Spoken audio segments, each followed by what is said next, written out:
வணக்கம். இன்னைக்கு நாம ஒரு முக்கியமான விஷயத்தை பத்தி பேச போறோம். உங்கள மாதிரி லட்சியம் கொண்ட இளைஞர்கள் எந்த ஒரு மாயாஜாலமும் இல்லாம அறிவியல் பூர்வமான பழக்க வழக்கங்களை வச்சு எப்படி உண்மையான செல்வத்தை உருவாக்கலாம்னு நான் உங்களுக்கு வழிகாட்ட போறேன். வாங்க நேரடியா விஷயத்துக்கு போலாம். இன்னைக்கு நம்மளோட பயணத்துல முதல்ல இந்த மாயாஜால சிந்தனைகள் எப்படி ஒரு வலையா மாறுதுன்னு பார்ப்போம். அப்புறம் மூளையோட நெகிழ்வுத்தன்மை, பற்றாக்குறைக்கும் அபரிமிதத்துக்கும் உள்ள வித்தியாசம், நேர மேலாண்மை, கடைசியா இது எல்லாம் சேர்த்து உங்களுக்கான ஒரு பெர்ஃபெக்ட்டான அன்றாட வழக்கத்தை எப்படி உருவாக்குறதுன்னு விரிவாக பார்க்க போறோம். சரி, முதல்ல இந்த மாயாஜால சிந்தனை அப்படிங்கிற வலைக்குள்ள இருந்து ஆரம்பிக்கலாம். நீங்க நிறைய இடங்கள்ல இந்த ஈர்ப்பு விதி அல்லது லா ஆஃப் அட்ராக்ஷன் பத்தி கேள்விப்பட்டிருப்பீங்க. சும்மா பாசிட்டிவா நினைச்சுக்கிட்டே இருந்தா செல்வம் தானா தேடி வரும்னு சொல்றது உண்மையில ஒரு மாயாஜால சிந்தனை தான். நம்ம நினைப்பு மட்டுமே வெற்றியை கொண்டு வந்துரும்னு நம்புறது ஒரு தவறான நம்பிக்கையை தான் நமக்கு கொடுக்குது. இதுல இருக்கிற மிகப்பெரிய ஆபத்து என்ன தெரியுமா? ஒருவேளை உங்களால அந்த வெற்றியை ஈர்க்க முடியலன்னா அதுக்கு நீங்க தான் காரணம்னு உங்களை நீங்களே குறை சொல்லிக்கிற ஒரு விக்டிம் பிளேமிங் வலைக்குள்ள இது உங்களை தள்ளிடும். சைக்காலஜி டுடேவும் இதையே தான் ரொம்ப தெளிவா எச்சரிக்குது. இந்த மாதிரி ஏமாற்றுக்காரர்கள் குறிப்பா இந்த எம்எல்எம் திட்டங்கள்ல இருக்கிறவங்க உங்களோட பகுத்தறியும் திறனை அப்படியே முடக்க பார்ப்பாங்க. நீங்க ஏதாவது நியாயமான கேள்வி கேட்டா அதையே சுயநாசம்னு முத்திர குத்திடுவாங்க. அது மட்டும் இல்லாம உங்களை விமர்சிக்கிற நண்பர்கள் குடும்பத்திலிருந்து உங்களை பிரிச்சு வைக்கவும் தயங்க மாட்டாங்க. ஆனா நல்லா ஞாபகம் வச்சுக்கோங்க, உண்மையான செல்வத்தை உருவாக்க நீங்க ரொம்பவே பகுப்பாய்வு திறனுடனும் யதார்த்தமாவும் இருக்க வேண்டியது அவசியம். அப்போ அறிவியல் பூர்வமா செல்வத்தை எப்படி உருமாக்குறது? இங்கதான் மூளை நெகிழ்வுத்தன்மை, அதாவது நியூரோபிளாஸ்டிசிட்டி உள்ள வருது. இந்த நியூரோபிளாஸ்டிசிட்டி அப்படிங்கிறது எந்த மாயாஜாலமும் கிடையாதுங்க. இது நிரூபிக்கப்பட்ட ஒரு உயிரியல் செயல்முறை. உங்க மூளையால வாழ்நாள் முழுவதும் புதிய நரம்பியல் இணைப்புகளை உருவாக்க முடியும். அதாவது உங்க எண்ணங்களை நீங்க எப்படி ஒருமுகப்படுத்துறீங்களோ அதுக்கேத்த மாதிரி உங்க மூளையின் நரம்பியல் பாதைகள் நிஜமாகவே மாறுபடும். பொதுவா நம்ம மனித மூளைக்கு இயற்கையாகவே ஒரு பழக்கம் இருக்கு. எதை எடுத்தாலும் முதல்ல அதுல இருக்கிற நெகட்டிவான விஷயங்களை தான் கவனிக்கும்.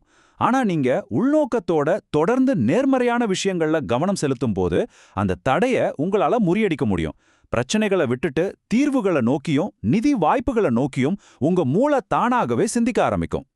டொமினிக்கன் ஸ்காலர் பண்ணின ஒரு ஆய்வு முடிவை கவனிச்சு பாருங்க. வெறும் 2 வாரங்கள் தொடர்ந்து நேர்மறை உறுதிமொழிகளை சொல்றது மூலமா மக்களோட சுயமரியாதையும் வாழ்க்கை திருப்தியும் எந்த அளவுக்கு கணிசமா அதிகரிச்சிருக்குன்னு இந்த தரவுகள் ரொம்ப தெளிவா நிரூபிக்குது. ஆனா இங்க ஒரு விஷயத்த நாம தெளிவா புரிஞ்சுக்கணும். இந்த உறுதிமொழிகள் எல்லாம் காற்றிலிருந்து பணத்தை உருவாக்குறதுக்கான மந்திரங்கள் கிடையாது. மாறாக உங்க தொழில் வாழ்க்கையில சில துணிச்சலான முடிவுகளை எடுக்கிறதுக்கு தேவையான சுயமரியாதையும் அசைக்க முடியாத நம்பிக்கையையும் இது உங்களுக்கு கொடுக்குது. உங்க ஆழ்மனசுல இருக்கிற எண்ணங்களை உங்க நிஜமான இலக்குகளோட இது இணைக்குது. சரி, இப்போ உங்க மூளை தயாராகிடுச்சு. அடுத்து நாம பார்க்க போறது சந்தையே நீங்க பார்க்குற மனப்பான்மையை எப்படி மாத்தி அமைக்கிறதுன்னு. பொதுவா 2 வகையான மனநிலை இருக்குங்க. ஒன்னு பற்றாக்குறை மனப்பான்மை, இன்னொன்னு அபரிமிதமான மனப்பான்மை. இந்த பற்றாக்குறை மனப்பான்மை இருக்கிறவங்க எப்பவுமே ஒருவித பயத்திலேயே இருப்பாங்க. இங்கே போட்டி அதிகம், நமக்கான இடமில்லைன்னு நினைப்பாங்க. ஆனா அபரிமிதமான மனநிலை கொண்டவங்க அப்படி இல்லை. அவங்க செல்வத்தை தொடர்ந்து பெருக்க முடியும்னு நம்புவாங்க. எந்த சூழ்நிலையிலையும் செயல்பட தயங்க மாட்டாங்க. இந்த அபரிமிதமான மனப்பான்மை அப்படிங்கிறது சும்மா உக்காந்துக்கிட்டு வேடிக்கை பார்க்குற விஷயம் கிடையாது. அதுக்கு நீங்க தொடர்ந்து செயல்படணும். உங்க வளர்ச்சிக்கு தூண்டுகோலா இருக்கிற மனிதர்களோட உங்களை இணைச்சிக்கணும். உங்ககிட்ட இருக்கிற திறமைகள் மேல நம்பிக்கை வச்சு புது புது வாய்ப்புகளுக்காக தொடர்ந்து தேடிக்கிட்டே இருக்கணும். அடுத்ததா ரொம்ப ரொம்ப முக்கியமான ஒரு பகுதிக்கு வரப்போறோம். நேர மேலாண்மை மற்றும் டெட்லைன்ஸ். உலகத்திலே உங்களுக்கான மிக மதிப்புமிக்க வளம் எதுனா அது உங்க நேரம்தாங்க. பணத்தை விட்டுட்டா கூட திரும்ப சம்பாரிச்சிடலாம், ஆனா போன நேரத்தை ஒருபோதும் திரும்ப பெற முடியாது. செல்வத்தை கனவு காண்றவங்களுக்கும் அதை நிஜமா உருவாக்குறவங்களுக்கும் இடையில இருக்கிற மிகப்பெரிய வித்தியாசமே இந்த நேரத்தை அவங்க எப்படி பயன்படுத்துறாங்க அப்படிங்கிறது தான். இதுல குறிப்பா ஒவ்வொரு வேலைக்கும் நீங்களே ஒரு யதார்த்தமான கெடு, அதாவது டெட்லைனை நிர்ணயிப்பது ரொம்பவே சக்தி வாய்ந்தது.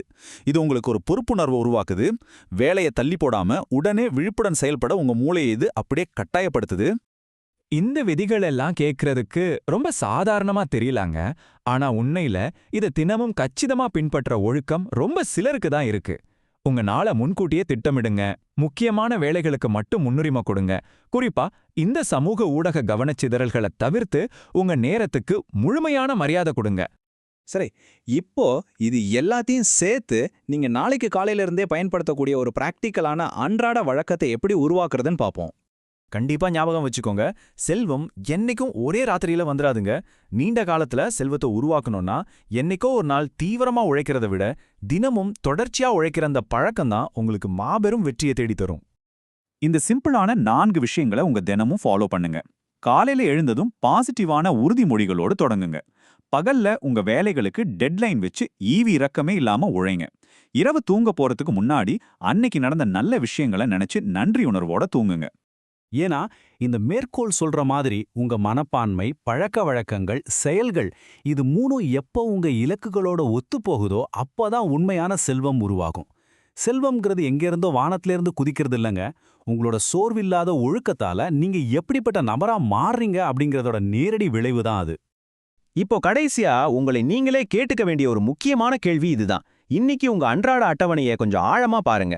உங்க பழக்க வழக்கங்கள் நிஜமாவே செல்வத்தை உருவாக்குற திசையில போகுதா, இல்லனா ஏதோ ஒரு மாயாஜாலம் நடக்கும்னு காத்துக்கிட்டு இருக்கீங்களா?